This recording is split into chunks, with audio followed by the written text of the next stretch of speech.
Ang ato mga pagbasa nagisgot sa mga butang nga mahitabo unya sa katapusan sa panahon.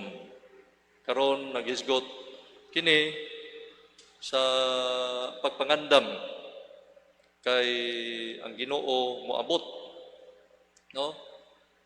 Gitawag ni parusiya, no? The second coming.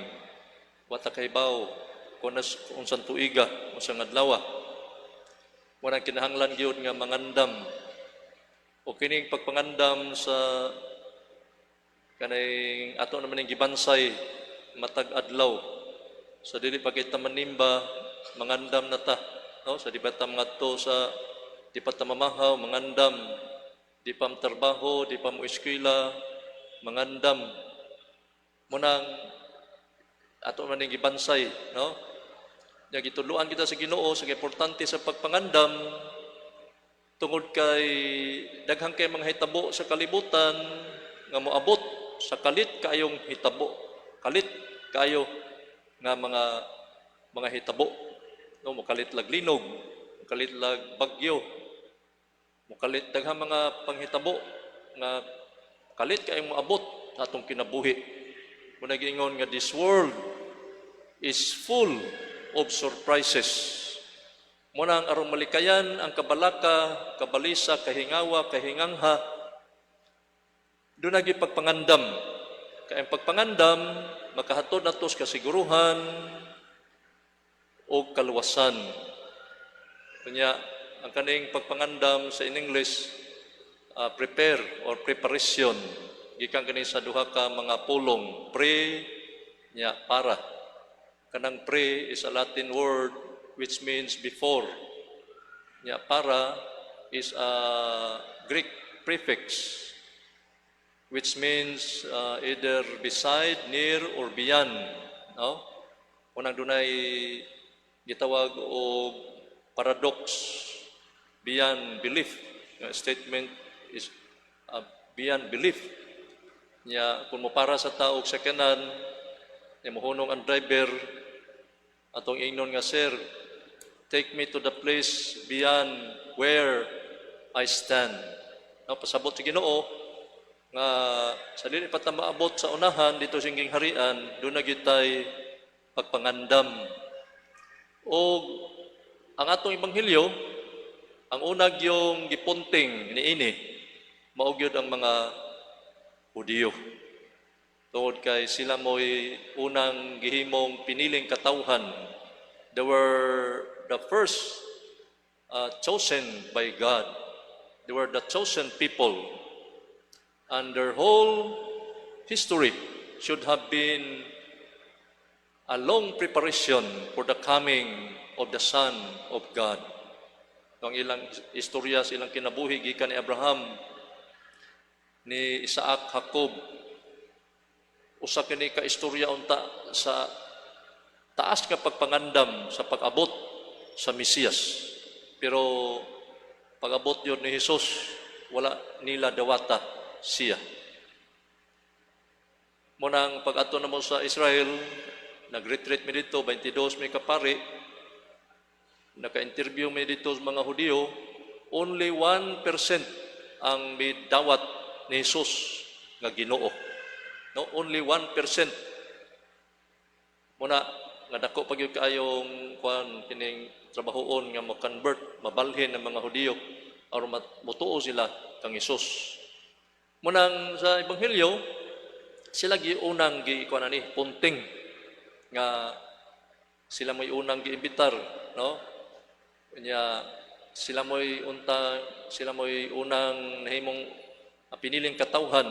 Pero pag-abot ni Jesus, gisalikway nila siya. O siya, ang mga Hudiyo, nagrepresentar kini sa mga danghag nga mga dalaga, no? Nga wala makasulod sa kumbira, sa kalipay, sa kasal. O ang pagpangandam, duha. Mangandam kita kay mo balik ang Ginoo sa ikaduhang higayon. Mo ni gitawag the second coming of Christ. Sa kunang giingon nga wala ta kahibaw unsa ning adlaw, unsang orasa, mo nang kinahanglan ta mangandam kay nag-abot yod sa Ginoo sa ikaduhang higayon. Iya kitang eksaminon, iya kitang pangutan-on, iya kitang sutaon, suknaon. Mura ni siya final examination. Yan nahibaw ra ba kita basta mo examine yung maestra. Ningon ng maestra, okay children, since today is your examination day. Close your books, close your notebooks, and open your kodigos. Open your eyes and ears. Yamingon ka, ma'am, ay sa kong examine na, ma'am, kay magtuon sa ko, ma'am. Ingon ang maestra, wanay panahon. Mo sa nang abot si Ginoo, kaya kitang examinon, iya kitang hukman, kay mo balik ang Ginoo. Yung Ginoo ay sa gughukmi, kay manimba sa ko, yung Ginoo, wanay panahon. No? Yung Ginoo ay sa gughukmi, kay ako sa tong iuli tong kanding akong gikawat, yung Ginoo hala, kaliritasan lang to. Ginoo ay sa gughukmi, kay ako sa tong iuli tong bana nga dili ako hala, padung na mo sa impyerno. No? Nga ang kaning adlaw sa paghukom, dili ni adlaw sa pagpangandam. A day of judgment is no longer a day of preparation. Nya kaning adlaw sa paghukom, mo man ni adlaw sa pagganti o pagsilot. Adlaw kini sa pagmaya o kaguol. Pagmaya sa mga nakapangandam o kaguol sa mga wa makapangandam. Nya ang mga danghag nga babae, no? Sa dihang niabot ang pamanhunon, singgit anian ang pamanhunon, ingon ang mga danghag ngadto sa mga malamon, bahini kami jutay sa inyong lana, kay wa nami lana. Ingon ang mga malamon, dili nini paigo sa amuag sa inyo ha. No?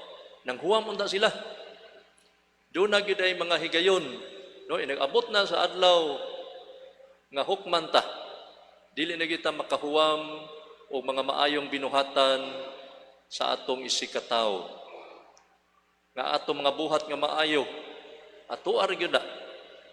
Lahi man sa atong mga sinina, atong mga cellphone, kapahulman, kaninyong paypay, mahulman, kaninyong bag, inyong sandal, kapahulman, mga turban, pero kani atong mga buhat nga maayo, di gini kapahulman.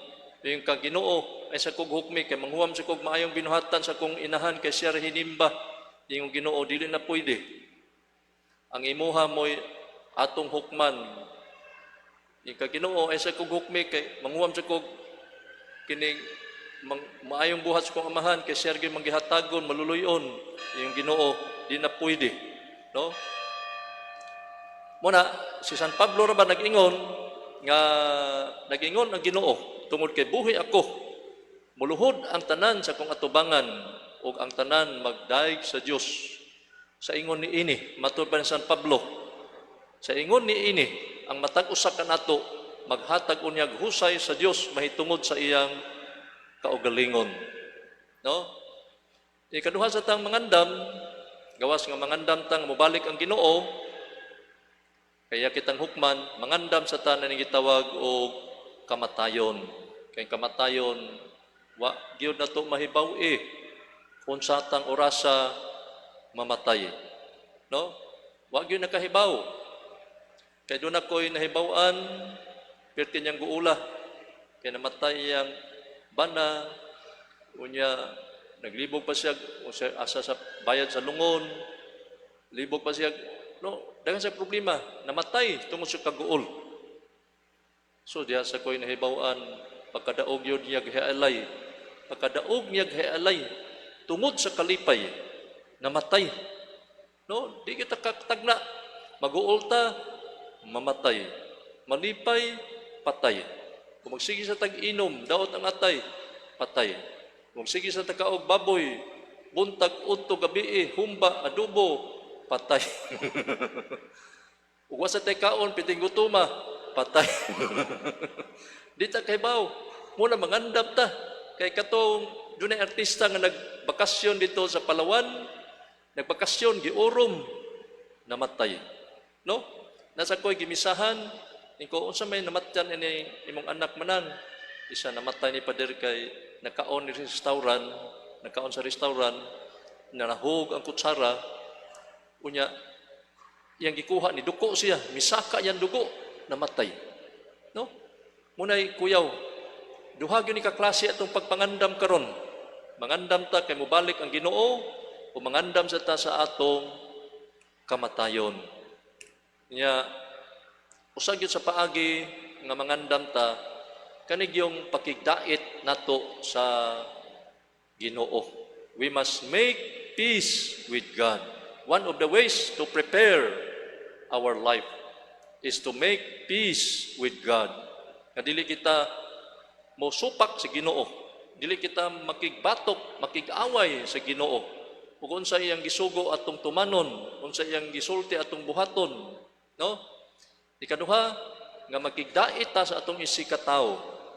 Nga kuno natay gikalalis, gikabangi ug kuan do na kitay mga sungi, mga panagkuan lantugi na nagkabangi, nagkabungi, nagkasukwahi, nagkalahi, kinahanglan magigiuli, no?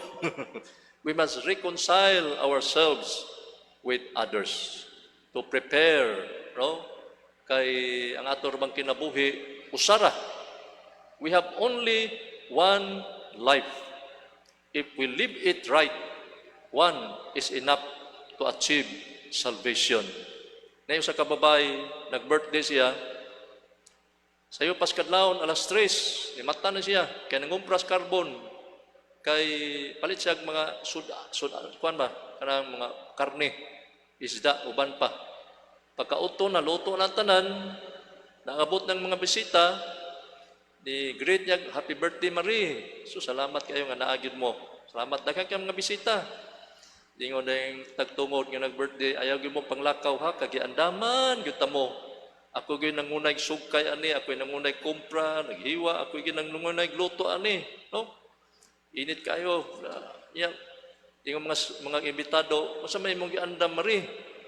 Dingon ang birthday, giandaman gyud ta mo humba, adobo, lechon kawali. Dingon dayon ng mga imbitado, salamat pariha nga imo may giandaman, pero sorry kaayo nga di gyud mi kakaon ana. Ngano man, high blood ming dako. Yung hindi mong kaon nila, ako'y lichiplan. Samot Marie, mga diabetes me. Ang iyang pangandam, nakawang, no? Tingali, sa atong pagpuyo sa kalibutan, ang mga tao, ang pagpangandam, puro sila kalibutanon, unsaon pagpanindot sa mga balay, unsaon pagpadaghan kwarta, unsaon pagpalambo sa negosyo, nindot man eh.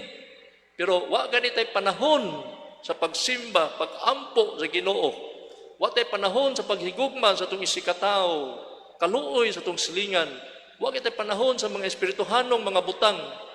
Ang atong pagpangandam nga kalibutanon makawang lamang. Kay di gyud ta pangutan-o sa Ginoo. Pila ka bukbay nimo? Pilay sud sa imong bangko, no? Sa imong kwarta. Di kita pangutan-o na sa Ginoo unsa kang graduha. Di ta pangutan-o sa Ginoo kung sikat ba ta, dungganan ba ta, edukado ba, ilado ba. Pangutan-o ta sa Ginoo kung doon na ba tayo paghigugma kang Hesus, kung doon na ba tayo paghigugma sa atong isikataw. It is love which matters. Ang gugma gyud maoy makaingon ta nga makalaom gyud ta nga dili ta halayo sa gingharian sa Dios. Tungod kay ang gugma, love is the greatest treasure that man can possess. Nga ato timan-an ang mga butang nining kalibutan mula bayra. Ang mga bahandi, mga sapi nga atong gitigom, di gyud madaan nato. Ang makapaluwas gyud nato nga pinaagis itong mga bahandi, itong mga butang ng kalibutan atong gipakita, gigamit nato sa paghigugma sa atong isikataw. O niining paagiha ang atong pagpangandam, makalaom ta nga makasud gyud ta sa gingharian sa Dios. Umingon ang pamanhunon, dayon kamo diri ambit sa akong kumbira sa kasal kay naa dito ang kalipay sa gingharian sa Dios. Matupos panutihon, if you fail to prepare, you are preparing to fail. Kung napakyas ka sa pagpangandam, nangandam ka sa imong kapakyasan. Manindog kitang tanan, magampo kita, nagatuo kami sa Diyos